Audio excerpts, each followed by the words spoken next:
This week on the podcast, everything you ever wanted to know about ABBA winning the Eurovision Song Contest 50 years ago with the brilliant ABBA historian Carl Magnus Palm. Eurovision was certainly a part of his scheme in trying to make Bjorn and Benny well known as songwriters primarily. Those three syllables that he knew, he knew that he wanted something there. That's the title. That's what the title needs to be. And then he found Waterloo. We're going to wear these crazy costumes. We're going to make a splash. Our conductor is going to dress up as Napoleon. Now, please subscribe. That helps me. And it will alert you when anything new comes up on the channel. And as I've said before, I'm trying to create an eclectic mix so there's something for everyone.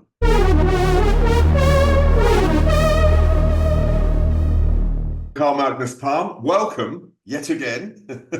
Thanks for joining us. This time it's a really interesting moment in history that we're going to talk about 50 years ago.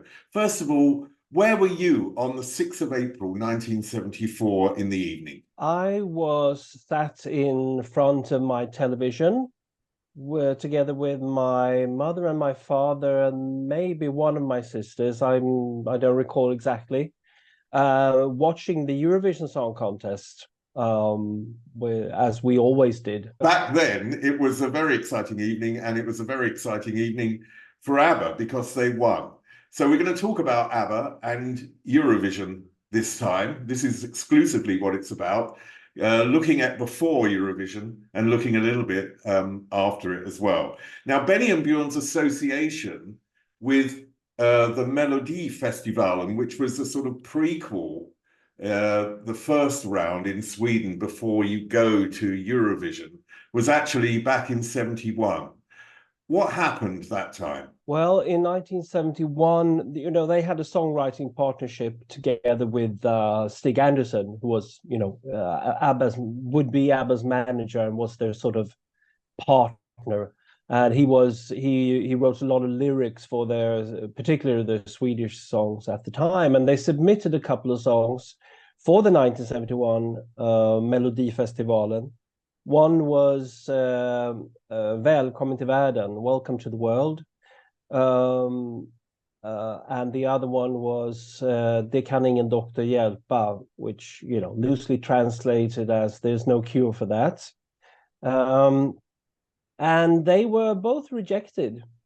The first one of them became quite a big hit in this country. There was a female performer called Lil Babs who recorded it. But, the selection jury didn't like it. Did Stig Anderson have a specific goal at that time? Was it to try and move his writers and polar music in some sort of international way? Yes, indeed. I mean, he had when Bjorn and Benny became like a regular team, because they first met in 1966, wrote their first song that year, but then it took until, I would say, 69 until Bjorn and Benny really decided, okay, we're going to work together, we're going to write songs together, that's what we're going to do from now on. And Stig could tell immediately that the songs they were writing were, they're great. I mean, there's nothing... they're just as good as what they're doing in other countries around the world. There's no reason why this shouldn't be internationally successful. And Stig was quite ambitious. He thought there must be a way to make this happen. So Eurovision was certainly a part of his scheme in trying to make Bjorn and Benny well known across the world as songwriters primarily, not necessarily as performers, but songwriters. Because the next year they entered again, but with a Swedish language song with a singer called Lena Anderson. So how did that fare? Well, it finished third in Melodifestivalen, the Swedish selection. So they finally got a song entered into this competition, but it only finished third. What was interesting, though, was that domestically, it was the biggest hit in Sweden out of all the Melodifestival and entries that year. So it was quite clear that they were writing songs that the general public liked, regardless of what any jury thought about them. Do you know why they didn't continue with Lena Anderson? Because she went on to have quite a successful career, I believe. Yes, I mean she'd had a breakthrough in 1971, and then they wrote this song for her in 1972. I think the reason was that by the next song, their next entry, they had their own group, because Bjorn and Benny and Agneta and Annifrid, as they were called at the time, they started recording in the spring of 1972, around the same time as the Lena Anderson Melodifestival entry. So they had their own outlet for their future songs. And this was Ring Ring. This was Ring Ring, which was the 1973 entry. And you know, I mean, this was such an important recording in the history of ABBA, an important song, because it was the first one where they really tried to be experimental in the studio and made this kind of wall of sound recording that was quite unusual for Swedish. You know, in Swedish terms, it was quite unusual, and also it was super catchy. It was really, I mean, the moment you heard it, you realized this was a hit, and indeed, they were the favorites to win Melodifestivalen in 1973. Everyone thought they were going to win, but they didn't. I mean, because they didn't, it does, and they'd gone through this process two times before. Why do you think that they really realized this and continued this route? Because these are quite, you know, you have steps, you get knocked down, you have another step, you get knocked down. Not everyone continues. It does appear that they had a lot of confidence that they were at one point going to break through. Well, they did, especially Stig Anderson had a lot of confidence that, you know, this is gonna happen sooner or later, and the reason they persisted through Eurovision because that was, you know, their avenue basically. I know he was very angry after the failure of Ring Ring to win. You know, he was hot tempered, and he said, you know, we might never go, you know, this is the last time you're in Melodifestival, and we're not going to be in this, you know, this expert jury decided that we were not going to win, and we clearly had the best song, and blah, blah, blah, blah. But I'm sure he cooled down like an hour after he'd said that. And also with the success that they had with this song in Sweden. I mean, Ring Ring was the biggest song in Sweden in 1973. That was when they decided, okay, this is not just about Bjorn and Benny as songwriters. We have a group here that's really popular, and this is what we're going to do henceforth. So tell me about how Waterloo came about. Well, they were again invited to submit a song to Melodifestivalen, and they were recording an album at the time. The group was Bjorn and Benny were writing songs, so they went out to this house in the archipelago that they had to write, where they often would write songs, and they wrote a number of songs there, and one of them was Waterloo, and they felt, well, you know, this is a real hit.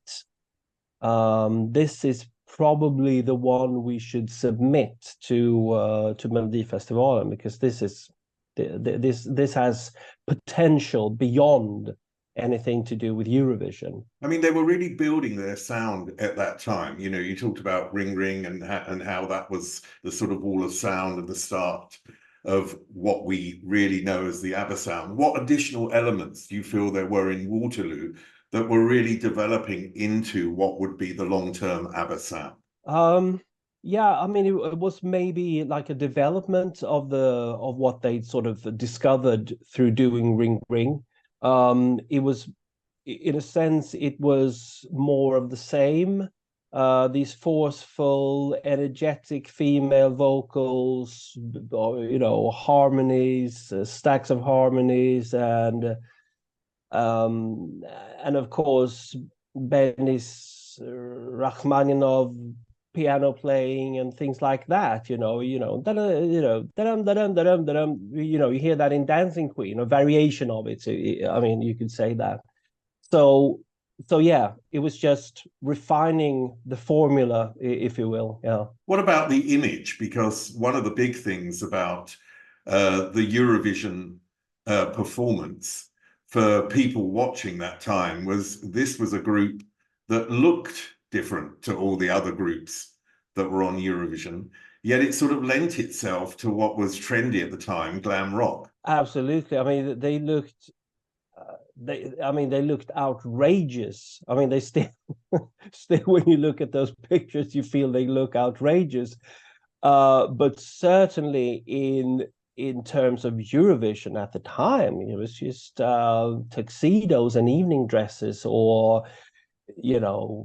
unisex costumes, velvet, things like that. And then ABBA come with all these, glitter and platform boots, and it's blue and it's silvery and it shines. And Agneta has this weird hat, and it's just so absolutely they were taking inspiration from glam rock. If you look at a group like the Sweet, for instance, in how they looked in 1973, more like. Then you can see, okay, well, that's where ABBA got their inspiration, probably, or much of it anyway. In terms of the music, I'm going to be talking to Janus Schäfer, and I think he was on about 74 ABBA tracks. I can't remember.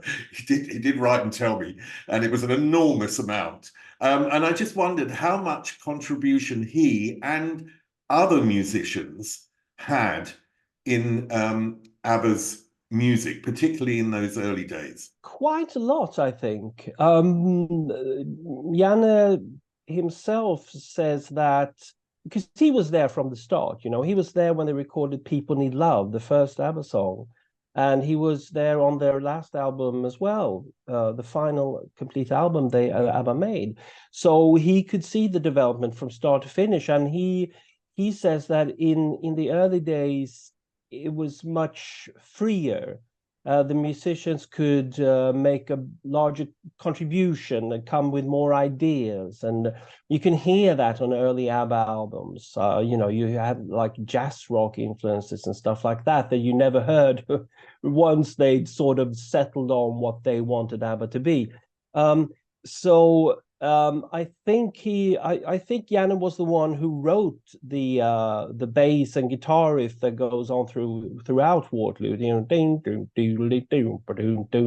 Well, not exactly those notes, but you know what I mean.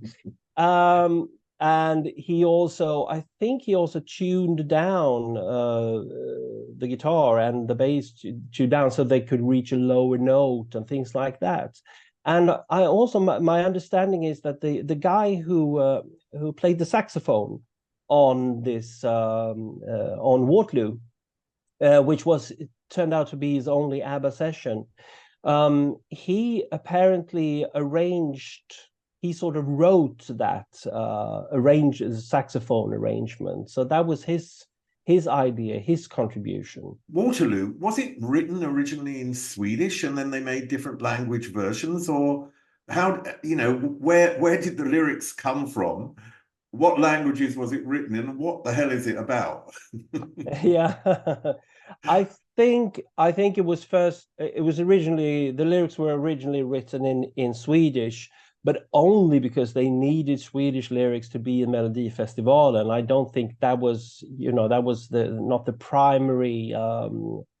Those weren't regarded as the most important lyrics. Let's put it that way. And at that time, it would be if it was like an important song, and this would be an important song because it might be their Eurovision entry, or whatever. Stig Anderson would say, okay, I'll take charge of this, and they would be happy to let him take charge of it. So he was looking for the perfect title because he knew he needed something that would work in many languages, like Ring Ring. Everyone knows what that is. Even if you're Japanese, or if you're German, or if you're whatever, you know what that means. And Waterloo, at least at the time, was regarded as a kind of internationally well-known concept. The Battle of Waterloo in 1815, Napoleon did surrender, as the lyrics had it, and it was a great victory in those wars back then. So, and then meeting one's Waterloo became a concept, a symbol or a simile for defeat, basically. So he was looking through this book of familiar quotations to see if he could find something that would fit those three syllables that he knew, da, da, da. He knew that he wanted something there. That's the title. That's what the title needs to be. And then he found Waterloo. Okay, so what do I do with that? Well, it has to be a love song, obviously. So someone is giving up. It's a persistent suitor, and similar to Napoleon in 1815, I have to accept defeat and give in. That was the rather strained, maybe, concept, but it worked because maybe people didn't really listen too much to the rest of the lyrics. They were just happy to, wow, wow, wow, wow, Waterloo, and that was enough. So there was a deeper metaphor about a relationship. So in a sense, this is also what ABBA is extremely well known for. Eventually, that there's always seems to be some sort of, I don't know if it's always direct, but there's always some sort of metaphor for relationships within their music, which is something, of course, that touches everyone. I want to just talk about your book before we go on and we go back to Eurovision 50 years ago, because I've been watching your posts and your book's in, and it looks like it's selling really well. First of all, then, how is it going? It is going well. I had, this book took me many, many, many, many, many years to write, and it was sort of funded through crowdfunding. So by the time it was finished, I had 1,500 copies pre-ordered that I needed to sign, and a further 200 that needed to be, just mailed out. So 1,700 copies before the book even existed physically, which is great, of course, and certainly for kind of special interest title as this is. It's kind of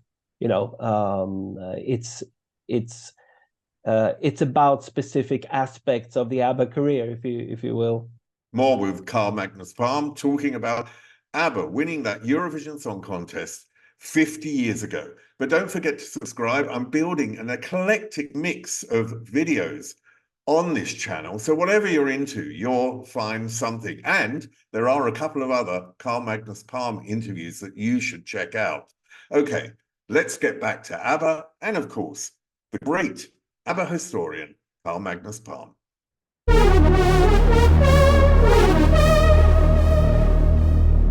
One of my more recent books is a book called ABBA: The Complete Recording Sessions, which is about ABBA's creativity, basically, how they wrote the songs, how they recorded the songs, the background stories about the songs, everything to do with the creation of the music.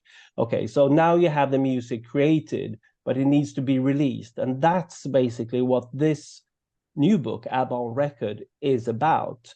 It's what happened to the music after it had left the studio. Okay, so it needs to be packaged. So what's the story behind all the famous album sleeves? Super Trooper with that circus environment and all that. And what did the record companies do, and what did ABBA themselves do, and what did Stig Anderson, their manager, do to make this music reach out across the world and to sell, and what singles did they pick, and why did they pick Knowing Me, Knowing You rather than another song off the Arrival album, and then how were they reviewed. So I have excerpts of reviews from the time which are quite interesting to read sometimes, because they weren't all positive, let's put it that way. So there's a mix of positive and negative reviews in there, and then chart positions and stuff like that. You get to go with ABBA behind the scenes. You get to hang out with them in the studio because it's tapes of what was going on in real time when they were recording. So that's really exciting stuff in there. Yeah. So if anyone wants on the record, I'm going to post a link underneath, and they can go direct to your website and order it. Well, I wish you much luck with that. I want to get back now, of course, to Waterloo, ABBA, 1974, the 6th of April. Waterloo wasn't, or may have not have been, the entry at first. I read that Hasta Mañana was considered. That is very true. They had written and recorded Waterloo, or at least the backing track for it, but they also then this other song emerged that they thought could be a good entry. And what was that? It was Hasta Mañana. It was a ballad. It was kind of mid-tempo ballad. It would have a solo female vocal. It sounded kind of European. So if you go back to the winners in the preceding years, in 1973, 1972, 1971, 1970, they had all been ballads of one form or another, sung by a female performer. So if you wanted to have success in Eurovision, it was kind of, maybe that's what you're going to write, and submit. So they agonized a bit over that, but then they realized, well, that's not really how we want to present ourselves. They loved Hasta Mañana as a song, and I think Bjorn and Benny still feel that that's one of the few songs from that time that they still like. But Waterloo is this is how we want to project ourselves. This is the music we want to show that we're able that we are capable of producing. So ultimately, they decided, okay, it's going to be Waterloo. You mentioned just a moment ago in your book about Stig Anderson and what he did to sort of promote records and everything. And on this, he also was out there early, wasn't he? Making sure that this record got known before. You have to go back now 50 years to 1974 and the early 70s, the first half of the 70s in general, and be aware that Swedish pop music wasn't exactly high currency globally at the time. No one cared about pop music from Sweden, I mean, outside Scandinavia at least, or the Nordic countries. And it was very hard for them to reach out. It was very hard for them to be taken seriously. So Eurovision was really a platform for them. Okay, we're going to have a few hundred million television viewers watching us. That's going to be a good way to make our music known. So, but what often happened with Eurovision winners, or maybe still happens today, I don't know, is that they're kind of taken by surprise. Oh, we won. And they're not really prepared. Maybe the record hasn't been released in all these countries, all these Eurovision watching countries. And maybe they haven't really promoted it, or maybe they aren't prepared. Stig was, he was adamant that he was going to eliminate all of those problems. So he had ensured that, number one, Waterloo was available in all these countries, or at least most of them, well before the Eurovision Song Contest finals in April. And more than that, he also traveled to some of the more important countries, like the UK, Germany, I think Netherlands, and a few others. he visited 3 countries in one day. So I think he visited 6 countries in 2 days. So just on the plane, do whatever he needed to do, next country. And what he did do was he visited these record companies that they had in these countries and said, well, we have, this is going to be in Eurovision. We're going to wear these crazy costumes. We're going to make a splash. Our conductor is going to dress up as Napoleon, and this is a hit, and make sure that you don't lose this. So when they won in April, it was like pushing a button. That's the simile they've been using. It was like everything was prepared, and it all became much bigger than it would have been if Stig hadn't prepared it. It became one of the 5 biggest hits globally in 1974. It was Kung Fu Fighting by Carl Douglas, Seasons in the Sun by Terry Jacks, and a few others that were bigger. But ABBA were in the top 5, and which was remarkable for a group that not many people outside Scandinavia knew who they were before the 6th of April. I think what's amazing about this story is, and the way that you tell it, is you really understand the stages and the development and the thinking and the growth to make this finally work. So in a sense, all the not getting further, not getting through the first round, as it were, and all these events along the way, and then, and what they had to do to change it were the reason why they were successful. Now, you mentioned that when Ring Ring in the Melody Festival, and when that happened, they weren't actually officially ABBA. They were the 4 of them, but they didn't have the name. By this time, they were ABBA, but what were the roles of Agneta and Anni-Frid? I haven't spent time in the studio with them in 1973 and 1974. I'm not exactly certain, but I think it's been made pretty clear that they were they had input, certainly. Bjorn and Benny, like you said, Bjorn and Benny wrote the songs. Bjorn and Benny produced the songs. They recorded the backing tracks with the musicians. They arranged everything. So it was ABBA was their baby, creatively speaking. It was a Bjorn and Benny project, ABBA, certainly. But once the ladies were in the studio, they could make a contribution. It wasn't just like Bjorn and Benny said, stand in front of the microphone, sing like this. They heard the song, and then they had input. Like we spoke about Hasta Mañana a while ago here, and that's a kind of, a famous story, is that they were trying to find their way into this song. Agneta and Frida were, and they weren't getting anywhere. Should I sing it like this? Should I sing it like that?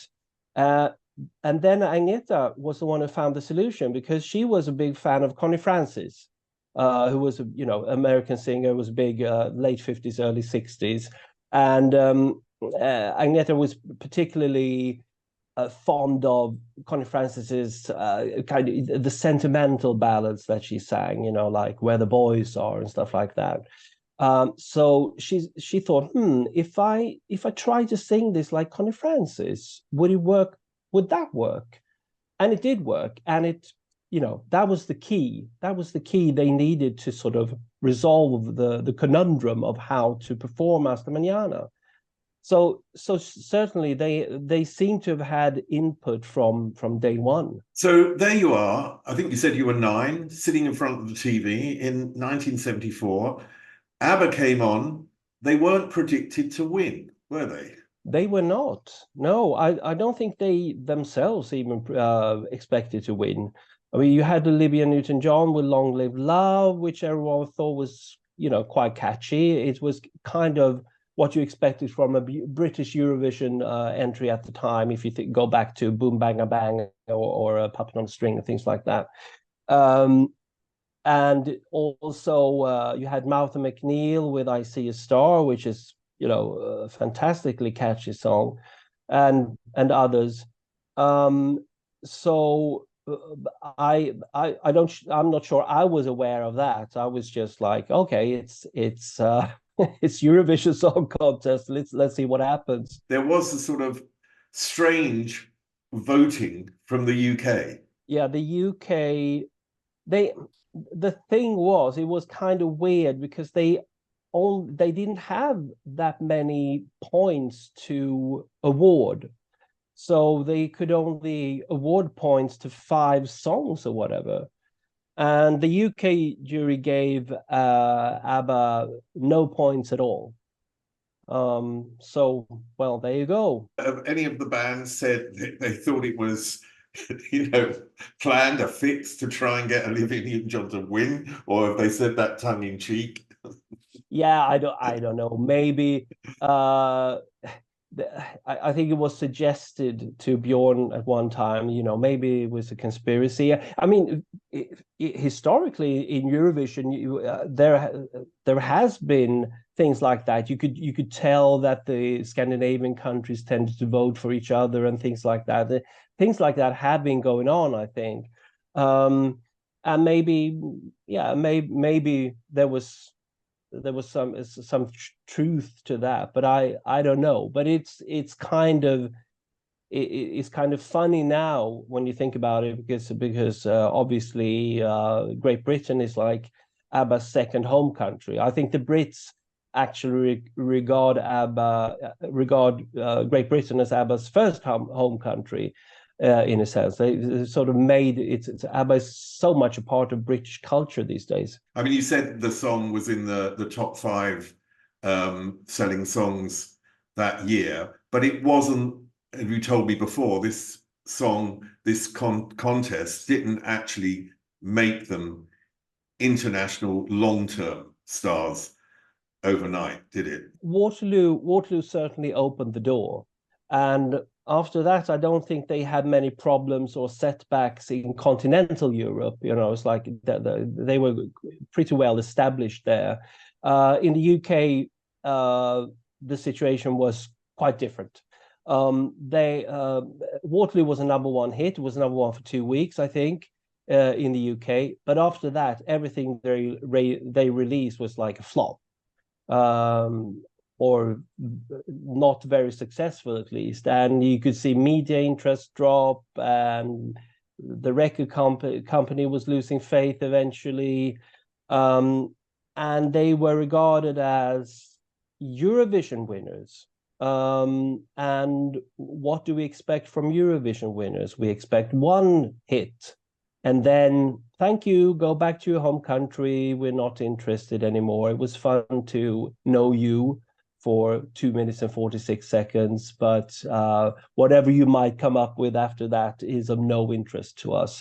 That was certainly the attitude in Great Britain. I mean, at the 50th anniversary of the actual contest, not 50 years, what we're talking about, but the 50th anniversary of the actual contest, that song was voted the best song. Since ABBA probably were the best entity to come out of Eurovision, therefore you automatically think that their song was the best song to ever be in Eurovision. And I would agree with you that there have been many other songs that are probably better than Waterloo in Eurovision, but Waterloo is certainly up there. And like you said, ABBA would go on to make even better songs after Waterloo, that's for sure and for certain. Is there any rumors of what they might be doing on that night that's coming up, the 50th anniversary of Waterloo's win in 1974? Well, their official spokeswoman, Jarl Hanser, she says that they're not going to do anything. They're not going to be seen anywhere or do anything or celebrate it publicly in any way. So we'll see. Maybe they'll show up, because there are several events, several sort of special nights going on in the UK on that night, and not least the 25th anniversary of the Mamma Mia musical. So if they'll show up anywhere, my bet is that they will be there. Well, not the entire group, but maybe Bjorn and maybe Benny. I don't know. I'm just speculating. I have no idea. I have no inside information. What about you? The 9-year-old was sitting in front of the TV in 1974 watching this, had a massive impact on your life because your life has revolved around ABBA, writing so many books about ABBA. So what will you be doing on that night, and how do you reflect on that day long ago when you watched ABBA well, it wasn't for the first time, but when you watched ABBA on the Eurovision and they won? Going back to 1974, watching it, I do remember it really well. I do remember it. Oh, Sweden won! Wow, it was a big deal. But then my interest in ABBA waned quite quickly after that. I wasn't that interested. I mean, I watched the television programs, but I didn't buy their albums. I didn't buy their singles. I was even quite disdainful, precocious 11-year-old going around telling my classmates, "Oh, but they're nothing, they're not very good, are they?" And things like that. So the fact that I'm sitting now, 50 years later, in this position that I've had now for 30 years and doing, it's my job, it's my work in life to write, to research ABBA, to write about them, to do interviews like this and whatever else I do. Is for me, that's surreal. It's weird. And I can't really understand why and how it happened, but it did happen, and now obviously I'm very happy with it because I'm older and wiser, and I really love ABBA's music to death. I think it's some of the greatest pop music ever made. Carl Magnus Palm, thank you. I think it's a great story because of your own personal story as well that's involved in that. I wish you a lot of success with On the Record, your latest book, which people can buy. They can look at the link below, click on that, and then you can go straight to Carl Magnus Palm's webpage and order the book. But I have a final question. So, Waterloo, ABBA won on the 6th of April, 1974. Who was the runner-up? It was the Italian entry, C, by I'm not sure I can pronounce her name. I wish you well. Much success with the book. Carl Magnus Palm, thank you. Thank you so much, Steve. Up there is an interview I recommend. Down there is where you can find all the podcast interviews. And here is where you can connect.